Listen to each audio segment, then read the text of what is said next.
Relato de um Uber. Moro em Brasília e durante a semana trabalho com tecnologia da informação. E aos finais de semana, trabalho como motorista de aplicativo. O meu relato ocorreu numa noite de sábado, durante uma corrida. É relevante informar que, desde criança, sempre tive uma certa sensibilidade para o lado paranormal. Bom, estava em uma noite fria de outono pelas ruas de Brasília. Prefiro dirigir à noite por causa do trânsito menos intenso e também pela temperatura ser mais agradável. Eu estava tranquilo, era por volta das 21 horas e eu estava rodando desde as 18 horas. Entre uma corrida e outra, havia acabado de deixar um passageiro numa região de condomínios. Não precisei esperar muito e logo aceitei a próxima corrida e segui até o local de embarque. Chegando no local, que era uma rua sem saída, bem comum nessa área de condomínios, mas algo me chamou a atenção. O local estava escuro por conta de uma lâmpada do poste estar queimada. Logo de cara, achei um ambiente estranho e pesado. Mas como se tratava de uma corrida que me tiraria daquele lugar ermo e sem movimento, resolvi parar e aguardar o passageiro, que não demorou muito e logo embarcou. Era uma moça bem arrumada e de poucas palavras. Me cumprimentou e, enquanto eu iniciava a corrida, percebi que ela estava a caminho de uma festa de aniversário, pelo teor da mensagem de voz que ela enviou para uma amiga. A moça colocou o fone de ouvido e seguiu quieta durante a viagem, que até então estava correndo tranquilamente. Mas, em determinado momento, ao olhar para o retrovisor direito, notei, de canto de olho, alguém sentado ao lado da moça.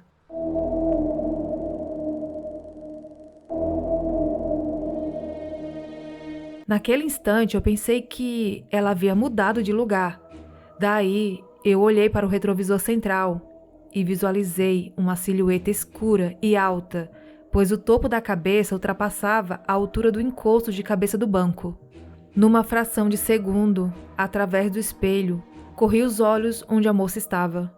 Ela continuava lá, mexendo no celular e ouvindo músicas. Imediatamente me virei para ver diretamente o que era aquilo ao lado dela e não estava mais lá. Voltei a olhar pelo espelho e nada. Me arrepiei todo e não quis importunar ou assustar a moça, até porque eu já sabia do que se tratava, pois, como eu disse no início do relato, já tive outras experiências com o sobrenatural. Enfim, chegamos em seu local de desembarque, numa área de chácaras que também não contava com muita iluminação. A moça desembarcou e eu segui para minha próxima corrida, mas com aquele pensamento. Será que a coisa desembarcou também com a moça? Ou ficou dentro do carro? Fiz uma breve oração em voz alta e me dirigi àquilo dizendo: Olha, eu não sei quem é você. Eu não sei de onde veio, por onde entrou. Mas eu te digo que se ainda estiver aqui, a corrida acabou. Siga seu caminho ou siga sua amiga que acabou de descer. Eu sugiro que continue com ela e não comigo.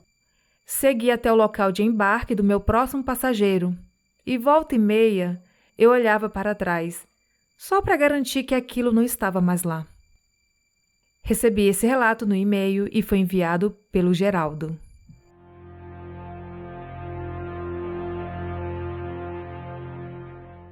A Mulher de Branco. Esse relato é verídico. Meu nome é Henry e atualmente eu tenho 24 anos e moro em Fortaleza, no Ceará.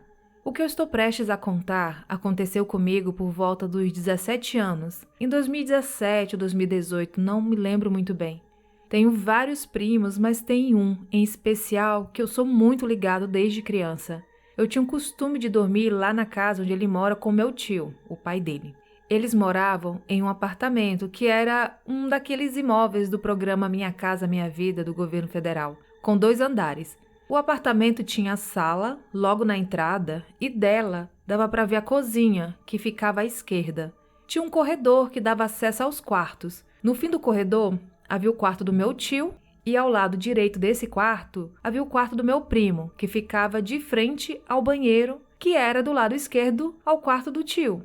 Vocês entenderam, gente? Eu não entendo nada quando coloca direito e esquerdo. Enfim, tinha um total de 5 cômodos, 2 quartos, sala, cozinha, banheiro. A casa dele ficava em cima. Antes de entrar, tinha que passar pela portaria e depois ir pelo bloco onde a casa se encontrava. Antes de entrar, havia uma escada na entrada para dar acesso ao andar de cima. Assim que subia, já dava de frente à porta da casa deles. Havia mais 2 portas ao lado direito que pertenciam aos apartamentos vizinhos. Eu e meu primo chegamos lá por volta das 18 horas. Ao chegar, ligamos o PS2 para jogar Tekken. E sempre conversávamos abobrinhas, coisa de moleque mesmo, besterol. Depois eu fiquei lá no sofá mexendo no Instagram e meu tio se serviu com café e sentou-se na poltrona perto do sofá e meu primo em outra poltrona ao lado. Eis que eles começaram a falar sobre uma tal mulher de branco com quem meu tio supostamente conversava. Eu não dei muita bola para isso, pois eu estava muito vidrado no celular e também eu sou bem cético, apesar de não duvidar mais dessas coisas. O meu tio dificilmente falava qualquer coisa sobre essa mulher, não dizia nem sobre o que falava com ela. Nisso, meu primo me perguntou se eu estava duvidando, apesar de eu não ter dito nada, e só ter feito uma cara de que não tá comprando a história, sabe? Nisso, ele me entregou, dizendo ao pai que eu não estava acreditando, mas meu tio apenas mudou de assunto.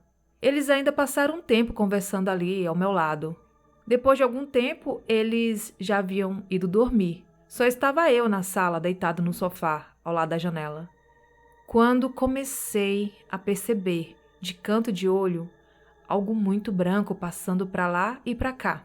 Toda vez que eu me virava para olhar, aquilo sumia.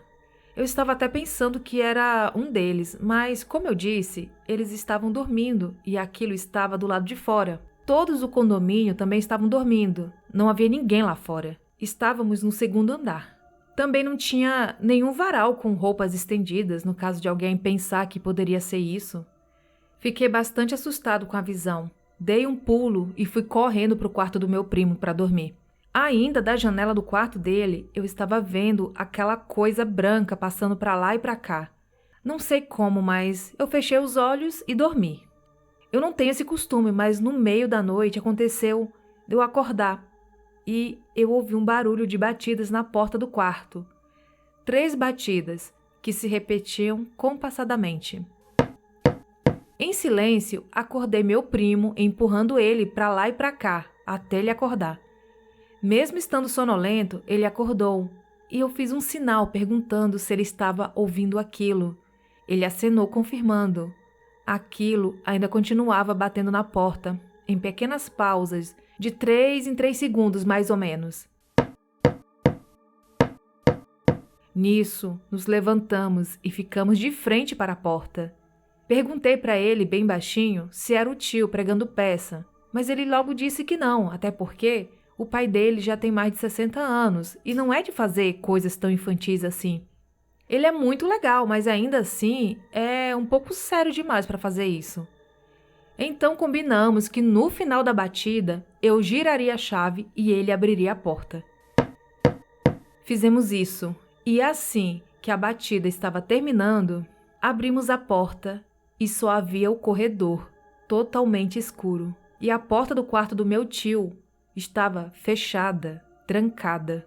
Não tinha como ser ele. A porta dele tem um defeito que sempre que abre ou fecha faz um barulho muito alto. Por isso ele sempre tranca por causa do vento. Mesmo assim, meu primo bateu na porta dele dizendo: Pai, ela tá chamando o senhor. Nisso, o meu tio acordou, abriu a porta e foi se deitar na sala, lá no escuro. Depois disso, ainda continuei indo para lá, para a casa deles, mas eu não me lembro de ver ou ouvir isso acontecendo novamente.